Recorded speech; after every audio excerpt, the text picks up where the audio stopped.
साथियों नमस्कार, मैं हूं नीरज पटेल और आप देख रहे हैं नेशनल जनमत। देशवासियों को चुनाव आयोग की असली ताकत बताने वाले टीएन शेषन अगर आज जीवित होते तो चुनाव आयोग को ही सत्ता के आगे घुटने टेके देखते हुए बेहद दुखी होते। एक आध घटनाओं को लेकर के मैं जिक्र नहीं कर रहा हूं।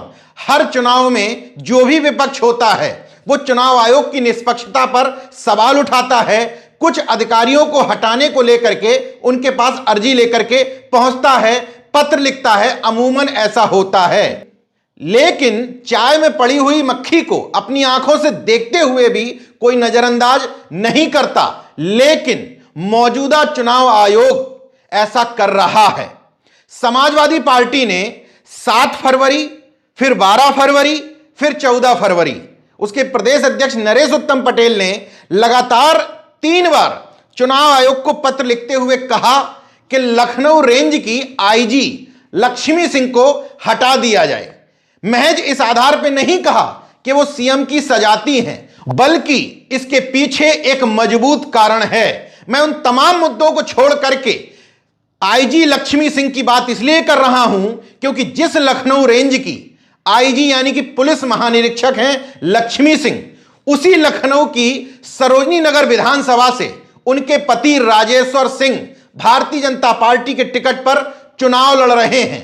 वही राजेश्वर सिंह जो ईडी यानी कि इन्फोर्समेंट डायरेक्टरेट यानी कि प्रवर्तन निदेशालय में ज्वाइंट डायरेक्टर हुआ करते थे। और प्रवर्तन निदेशालय का मतलब आप समझ रहे हैं, जिसके दम पर तमाम पिछड़े दलित नेताओं की आवाज को बंद करके रखा जाता है।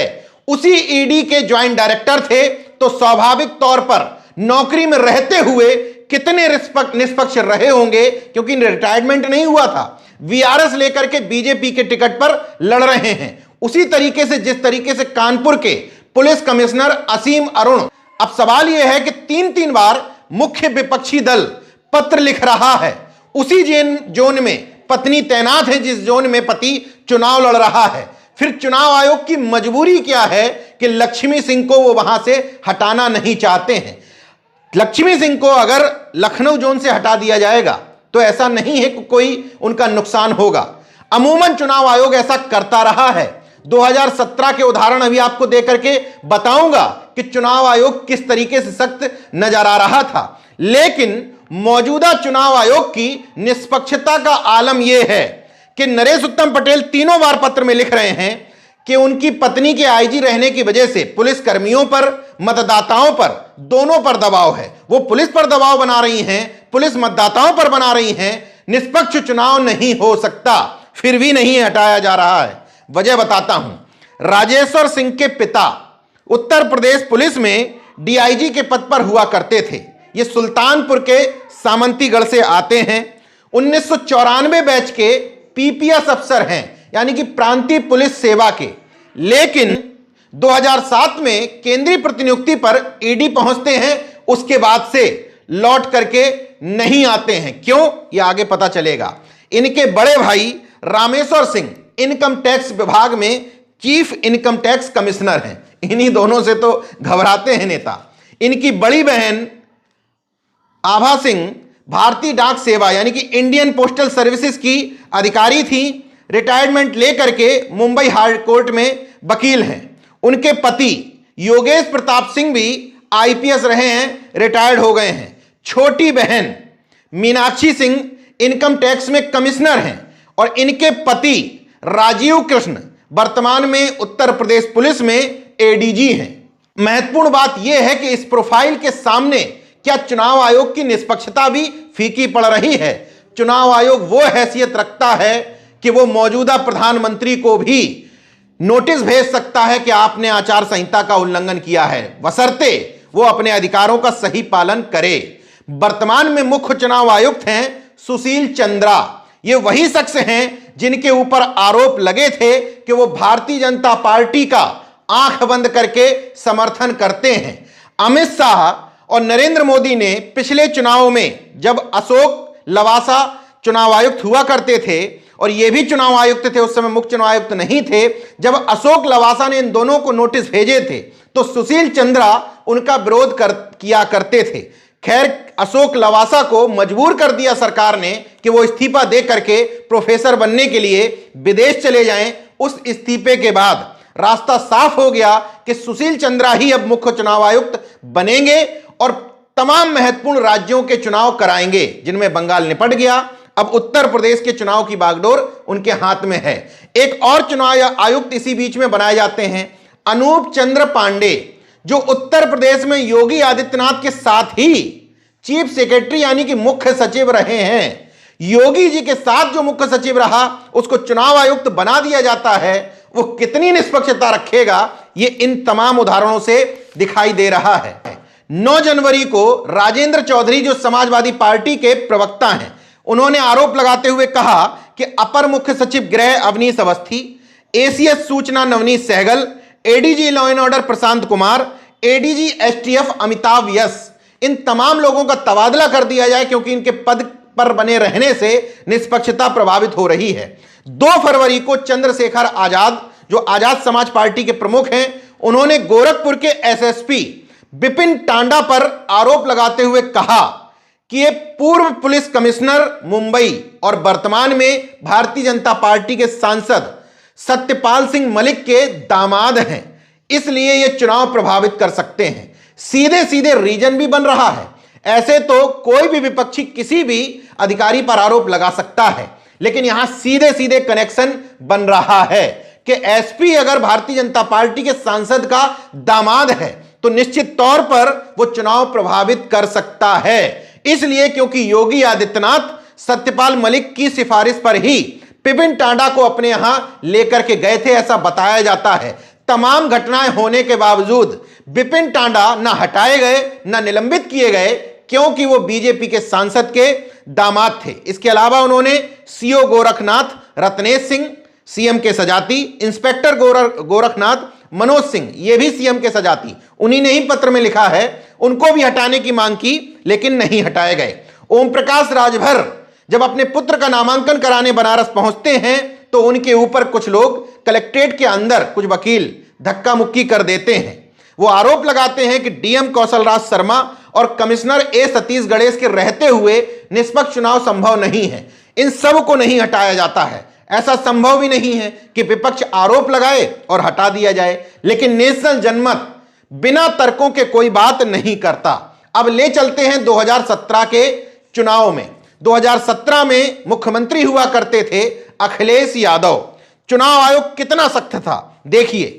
21 जनवरी 2017 की खबर ये दिख रही है, अमर उजाला में छपी है, मैंने अपने घर में नहीं छापी है। चुनाव आयोग ने 13 जिलों के डीएम, 9 जिलों के एसपी हटाए, 2 को छोड़ करके सभी लोगों को बेटिंग में डाला गया। अमर उजाला ने खबर लिखी, देखिए ये जो लाइन दिख रही है, उसने लिखा कि जाति विशेष के 10 प्रमोटी आईएएस ऑफिसर को हटाया गया और मौजूदा सरकार में 20 डीएम सीएम के सजाती हैं, जिनमें से 17 प्रमोटी हैं। लेकिन चुनाव आयोग का पक्षपात देखिए। अभी तक जो खबर हमें ढूंढने को मिली, चुनाव आयोग ने आचार संहिता लागू होने के बाद महज 3 डीएम 2 एसपी का तबादला किया। उधर उदाहरण देखिएगा कि जितने भी हटाए गए थे सबको बेटिंग में डाल दिया था और यहां पोस्टिंग ऐसे की गई जैसे योगी आदित्यनाथ जी से पूछ करके की गई हो। फिरोजाबाद के सीएम के सजाती डीएम हटाए गए चंद्र विजय सिंह, तो उनको मध्यांचल विद्युत वितरण निगम लिमिटेड में एमडी बना दिया गया, मालदार पद माना जाता है। कानपुर के डीएम विशाख जी हटाए गए, उनको पहले वो सीएम के विशेष सचिव हुआ करते थे, वापस सीएम का विशेष सचिव बना दिया जाता है। बरेली के डीएम मानवेंद्र सिंह हटाए जाते हैं, तो उनको एसीईओ नोएडा विकास प्राधिकरण बना दिया जाता है। यह है चुनाव आयोग की निष्पक्षता का आलम। 10 फरवरी 2017 की खबर आपको दिखाई दे रही है। चुनाव आयोग, उस समय मुख्य चुनाव आयुक्त हुआ करते थे डॉक्टर नसीम जैदी, थोड़ा तो अंतर है निष्पक्षता में। उन्होंने उस समय अल्टीमेटम दिया था, आयोग का अल्टीमेटम 3 साल से एक ही जिले में जमे अफसरों को 48 घंटे में हटाएं। और इसके कुछ देर बाद ही बनारस के आईजी, बरेली के आईजी, गोरखपुर के डीआईजी, आजमगढ़ के डीआईजी, 5 जिलों के डीएम और 6 जिलों के एसपी हटा दिए गए थे। अब चंद्रशेखर आजाद ने जो शिकायत की थी उससे भी तुलना कर लेते हैं। आप कहेंगे चंद्रशेखर आजाद ने थाना अध्यक्ष लेवल के व्यक्ति को हटाने की बात कही है, तो उदाहरण देख लीजिए। 20 फरवरी 2017 की खबर है, 2 एसडीएम 19 थाना अध्यक्ष को उस तत्कालीन चुनाव आयुक्त ने हटाया था। खुद आपको अंतर दिखाई दे रहा होगा कि एक तरफ पत्नी के आईजी रहते हुए पति उसी जोन में ही नहीं, जिस शहर में वो बैठती हैं उसी शहर की एक विधानसभा से चुनाव लड़ रहे हैं। 3 बार पत्र लिखा जा रहा है, हटाए नहीं जा रहे हैं। निष्पक्षता का तो आलम यह है चुनाव आयोग की कि मायावती जिस समय मुख्यमंत्री थी उस समय चुनाव आयोग ने तमाम हाथी जितने भी पार्कों में हाथी बनवाए गए थे उन हाथियों को ढकवा दिया गया था। कहा यह गया था कि हाथी चुनाव निशान चूंकि बहुजन समाज पार्टी का है इसलिए चुनाव की निष्पक्षता को प्रभावित करते हैं।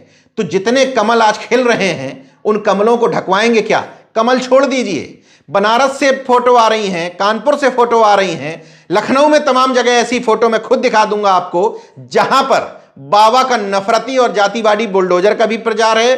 मोदी और योगी बकायदा भारतीय जनता पार्टी का प्रचार करते हुए दिखाई दे रहे हैं, लेकिन चुनाव आयोग की नजर में नहीं आ रहे हैं। सीएम के बुलडोजर की निष्पक्षता तो चुनाव आयोग और सीएम के बुलडोजर की निष्पक्षता तो आप धनंजय सिंह जो भगोड़ा माफिया है उसके मामले में पहले ही देख चुके हैं। पुलिस को नजर नहीं आ रहा है, लेकिन खुद नामांकन भी दाखिल करता है और अपना प्रचार जौनपुर में करता हुआ दिखाई दे रहा है। मीडिया में खबरें छपती हैं, मुख्य विपक्षी दल सवाल उठाता है, इसके बावजूद भी किसी के कान पर जू नहीं रेंगती है। फैसला आपको करना है, किसका जातिवाद आपके लिए ज्यादा नुकसानदेह है, कौन सामाजिक न्याय और विकास के आधार पर वोट मांग रहा है, कौन प्रदेश में नफरत फैलाने के आधार पर अपनी राजनीतिक रोटियां सेक रहा है। निर्णय आपको करना है। देखते रहिए नेशन जनमत, जागरूक और सजग बने रहिए। जय विज्ञान, जय संविधान, जय लोकतंत्र। धन्यवाद।